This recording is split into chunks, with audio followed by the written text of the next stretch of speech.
Hey, what's up? This is Chosen, and happy Tuesday to you. We are about to get Ultimate Deathknight. We also have CvC kicking off live in-game, and I am going to get you caught up on everything happening in Raid Shadow Legends as we head in towards the middle of the week. Let's get into it.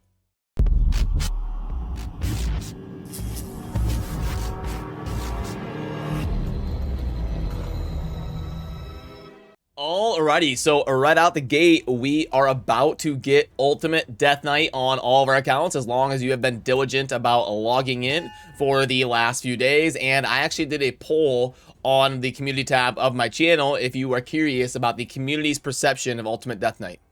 So, okay, I thought it would be fun to pull up this this poll and crop it in slowly in a way that I can't see it, and I'll try to predict what the community perception is. So this has to add up to 100, obviously. It's a poll, and we got 4 different choices: great, decent, meh, and bad. I had to crop it in this way so that I don't see the results as I'm pulling it up. And some of you are going to believe me, some of you aren't, but I genuinely have no idea what the answers are. Great. I'm going to say not very many, probably like 20% on great. So these two are definitely going to be the most answered, decent and meh. I think decent's going to be the most common answer. Probably around like 45, somewhere around there. And then meh is probably going to be, so 45 plus 30, probably like 25 right here. So that gets us up to what, 70, and then 20 on great, and then probably 10 on bad, I believe. So is that right? We got the 30 plus 70 here. Yep, so that's right. I'm gonna say that's about what. Now let's go ahead and slide it over. And whoop, okay. 20 oh wow, I nailed the meh. Okay, yep, so I knew decent would be the most common answer, but okay. Yep, so that is the breakdown on the channel. We had great at 17%, decent at 55%, meh at 25%, and bad only 3%. I actually thought that would be a little bit higher. Usually you get like that little chunk of the player base that's always negative and where it's never going to be good enough. So I'm surprised that it's only 3%. So the viewers really coming through and casting their vote, almost 5,000 people here on the channel. So thank you for contributing to that. And that was kind of the community perception here on the channel. And I'll get a dedicated video out on Ultimate Deathknight and how to build and the masteries and the deep dive and the testing and all of that as soon as I can get my hands on him here. But I think, so we're not going to like go into every single thing right now, but I think one of the cool things is he's got an ability to maybe be like a Rotos Counter. You've got whenever an ally is attacked, has a 100% chance of completely blocking one hit, decreasing the incoming damage to 0. This champion will receive that damage instead. So you could keep like a DPSer or something alive by building an Ultimate Deathknight hyper tanky or something and kind of direct the Rotos hits. So I think a little bit of potential there to be fun. And I think he's a pretty decent early to mid game progression type champion with at least a new fun usage. But like I said, we'll do a deep dive into him and get him fully tested and all that pretty soon here. And you'll see over there on the top right, we do have CvC live right now for the next couple days. And I'll go over a few quick tips here to keep in mind for CvC here in a little bit. But we are going to be having a summoning event during CvC on Tuesday and Wednesday for Krisk, Gurgo, and then a bunch of those new champions in Nekmathar, Sneaktrock, and Ragash. So for the Void legendaries, Gurgo is decent. He's an all right. He kind of like Ray, removes all buffs and then lays a freeze. So he's a little bit too squishy though. He doesn't really find his way into the meta, even though he is decent for the role that he fulfills.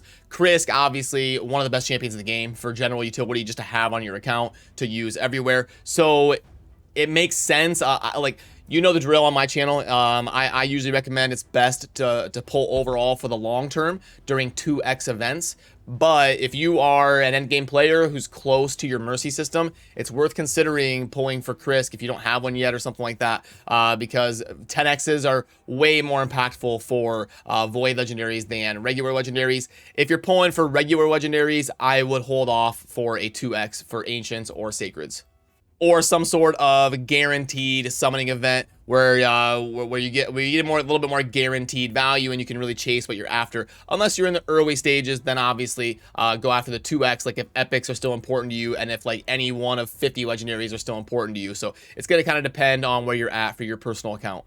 For some quick tips on this CvC, it looks like we are going to be getting a double X point limit up to 20k for potion keeps. Now, you still only get 160 points during it, so you're still more efficient to run stage 25 of dungeons. And then you're also going to get the forge objectives, so make sure and jump into the forge and don't let your Magisteel max out or your crafting mats max out. Get in there and craft what you can in the forge to double dip a little bit with the forge objectives. And then what I was talking about, how it's still more efficient to run the dungeons, the potion keeps right here, you're getting 160. But then on the dungeons, like a common one that people do is the spider, you're getting 300. And stage 25 of the spider is going to be 20 energy. And then the potion keep, I believe stage 20 is 16. So you're still getting way more points per energy by doing dungeon 25. Now, also, some of you out there like to do stage 24. Usually your end game players do 24 or 25, whichever one they can kind of do faster. It makes more sense for the champions that they're using. But during CvC, you definitely want to do stage 25 and make sure you find a way to kind of do that, because you're getting 50% more points. Instead of 200, you're getting 300 for every single run. And then also, really important, make sure you do not use super raids during CvC. So if you are coming into here and you're going into Fire Night 25 or something, do not check super raids, because you do not get double X the points on your CvC. So you want to do them one at a time. You want to do them one at a time, unfortunately, during CvC. We're trying to get that fixed on the back end and let them know that why doesn't this count as 2 runs during CvC? But anyway, for now, you want to make sure and uncheck that and do your runs one at a time. And I can show you what I'm talking about. This is going to be a super raid on Fire Night 25 that is coming to a close here pretty soon. You'll see that I get the 2 drops of items, but I should get 600 points. Remember, stage 25 is worth 300. So you see I get the 2 items and I should get 600 points, but I only get 300. So I'm getting the double items and the silver and all that. That all works fine, but the tournament points for CvC, I am only getting credit for 1 run, even though it was a super raid. So just something you want to make note of during CvC. So when we talk about the tournaments and events going on in game right now, you do have a Fire Night tournament and that is live today, and you've got Classic Arena Takedown starting tomorrow. Both of those are part of the fragments here if you're going for the Epic. But we do have a Dungeon Divers launching tomorrow. So if you're gonna go super hard in the paint on the Fire Night, you may want to wait until it double dips with Dungeon Divers. So today, you definitely want to focus on Artifact Enhancement because it's going to be ending today. But if you're going to spend a bunch of energy today and you're going after the fragments for the Epic, I would say today probably focus on getting your champion training points, and then tomorrow hit that little window where you've got both the Fire Night and the Dungeon Divers double dipping with each other. I don't know why my camera always like blinks like that.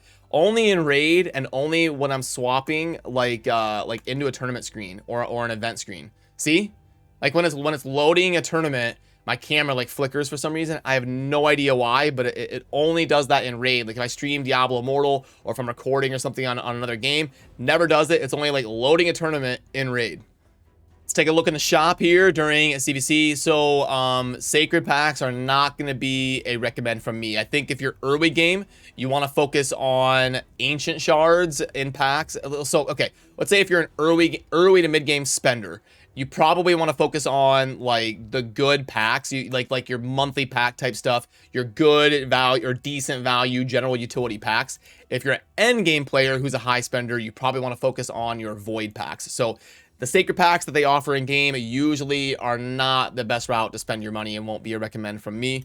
This pack string here, okay, it's a void pack string. Usually decent for a high spender, but for some of you that are more diligent spenders, this would be a pass right here. The monthly pack is decent. Now, right here, these 101% extra packs are a definite yes. If you're a spender at all on raid, these are good packs. Definitely if you are still in the progression phase, because you get a bunch of kind of random stuff here. And then the divine speed, yeah, no, this is going to be an offer only for high spenders that are like trying to be insane, like platinum arena type spenders. So that does it for what we needed to get covered in this one. I'm excited to dive in and get a video and a guide out there for Ultimate Deathknight, and good luck in your CvC matches. Remember to subscribe on your way out if you enjoy daily Raid Shadow Legends content, and as always, thanks for watching. Have a good rest of your day. Peace.